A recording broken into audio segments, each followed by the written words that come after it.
Days off by Connect TV. I'm backstage here at GBM Sports debut show in the Magna Centre in Rotherham. I'm delighted to be joined by the one, the only Mr. Dalton Smith. How are we? I'm good. How are you? Yeah, not too bad. Good to see you here. And you too? Yeah, so obviously you're here to support your teammate Junaid Boston. Yeah, you've heard Junaid obviously making his debut. You know, it's long anticipated, and you know, I think everybody knows, obviously on the closed boxing circuit around us as well, he's going to be a exceptional talent, and also to support my good friend, good long childhood friend Joe Jenkins as well. Yeah, absolutely, Joe. Everyone's here, and a great crowd. I mean, like, we knew it was going to do really well because of the kind of local sport that Izzy has, the promoter, but great to see a full house here tonight. That's it, and I put it on my Instagram as well, and you know, to come here today, you know, I didn't expect it to be a, you know, sellout how it is, and the setup. So, you know, pat on the back to Izzy for the setup and what he's done. And you know, these are the shows where you see the young talent come through, and to put them on a platform like this early on in the careers, it's you know, I take my hat off to him.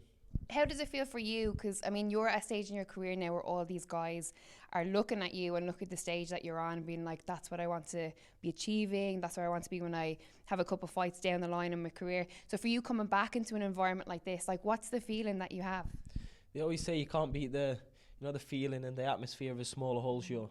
And for what Izzy's put on here, it's that. But also the taste of the you know, the big stage, you know, the big shows that what the big promoters put on, and you know, Izzy's put that, you know, they're getting a little taste of that, you know, so it's good to see. What is the biggest comparison that you would put to a small hall show like this and the stage that you're on? Like, is there any similarity at all, or are they very different? Of course, but obviously your big promoters, your Eddies, your Probell and Frank Warrens, you know, they're putting the big fights on. But for what Izzy's doing here, you know, it's probably the best, you know, small hall show I've been to in a very long time, or from what I can remember. Let's talk about your own career. We have a new fight just announced. Stay away from the Irish, will you? What is it about you all? Obviously, Ray Moylette, a great fight coming up. Yeah, very good fight, and you know, I've got, you know, it's a tough test. Yeah.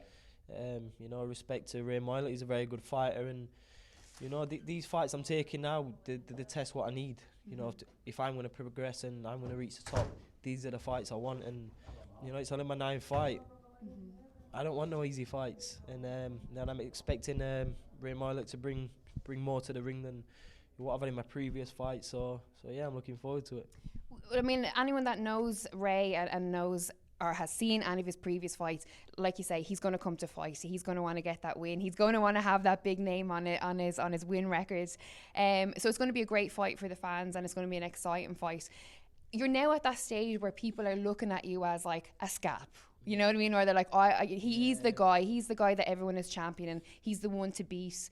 How is that for you? You know, that now you're in this stage of your career, as I say, 9 fights in, and already you've achieved so much that you have. You know, it just shows that, you know, I'm not scared to fight anybody. And, you know, it's not about rushing things, and it's not about protecting your record either.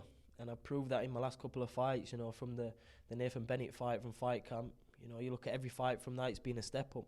And, you know, they've been tough game kids, and I've been able to deal with them and, you know, handle with them in style. So, you know, that's what I feel will happen with, you know, when I come to fight Ray Moylette. But obviously I know he's well schooled. You know, you don't win a world and European championship in the amateurs without knowing your way around the ring. So yeah, it's a fight I'm very excited for, and you know, I can see that people are starting to, you know, see my name now. I'm getting my name, you know, up to them high ranks of the 140 division, and you know, it's some exciting fights, you know, in the coming years. Finally, before I let you go, last question. Anyone that I've ever spoken to about Dalton Smith, and you know, it's all been terrible. They've had nothing good to say about it. But the one thing that they always say is that Dalton lives the life. He's a complete, full-rounded athlete that gives 110% at all costs, inside and outside of the gym. For you, you know, obviously having your dad, Grant Smith, involved so heavily in your career, you see the champions that have come before from the gym. What would you say is the biggest learning lesson that you've learned from your dad and the kind of environment that you've been in the gym? Do you know what, I think from a young age I've had a very wise head on my shoulders, and you know, I've seen people where they haven't achieved what they're meant to achieve through their own fault of their own. And I've always just had this image in my head. I don't want to get to the end of my career and be one of those could have, would have, should haves. you know, I'm gonna get to the end of my career where I can sit back and I've done everything I could have.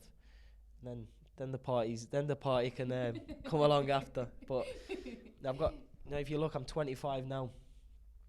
I've got 10 years or less in the game. I've got to achieve whatever I can in 10 years. And, you know, when I look back 10 years before, that's flown by. Yes. So in 10 years' time, I want to sit back and, you know, I want to have a big pot of money in my bank. I want some houses. I want to invest it. I want some world titles on my mantelpiece. So it's a short space of time, so I've got to make sure I do it 100%. Absolutely. And like I say, it is a very short period of time, and it's very frustrating, even for someone in media that sees people maybe not live their full potential within the sport when they've every opportunity in front of them. So hat tip. That's it. And obviously having my dad behind me, and, you know, I've always known my dad, who he is. Obviously he's my dad, but, you know, he's starting to get the recognition he deserves now. And, you know, I've had that from a young age, you know, that... Come on. Oh, we were in, where were we? Where did John fight? We were in Glasgow 2 weeks ago. Obviously, a great win for John Doherty there as well. You can go past there, go on. And I was standing with your dad and we were chatting and we were talking about different bits, and a journalist came up. You didn't get an interview out of him though, did you? I got one out of him, and no, the last time in Steel City when I went down, he gave me one, and he was like, "That's it now. You'll never get another, right?" And I never. Pierce in there. Pierce.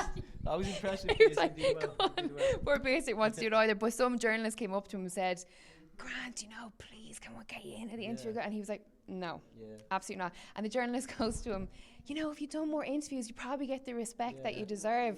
And it was like, it will come. You know, I was like, no, it will come. It will come. It will come, and I think a lot of people do take it in the wrong way. Like, they can think, "Oh, who does he think he is? He won't do interviews." But he's never been one for the cameras. Don't like the limelight.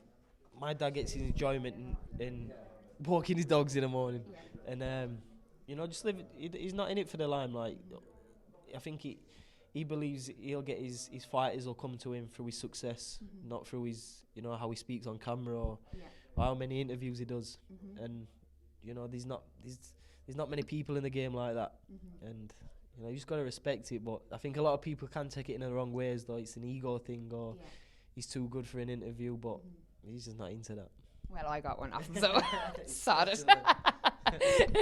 Well, listen, I won't keep you too much longer. Thank you so much for taking the time. I really appreciate it, and look forward to seeing you in your next fight against Ray Moylette. But I can't support you because I have to go up in Countryman, so that's it. I'm cancelling this then. But no, I appreciate it. It's I always enjoy your channel, having me on, so appreciate it. Thanks so much. This is the first time actually that we've done an interview. We done an Instagram live. We just do the lives, but this in the flesh. Yeah, we'll have to get a podcast going. Get me on your podcast. Get me in. You anytime. Would you do the podcast? Of course I would, yeah. Oh my God, I'd love that. You know, it'll be an hour talking about dogs, and that'll be it. Oh, that's fine. Talk about dogs all day. Thank you very much, Dalton Smith for Fight Connect TV.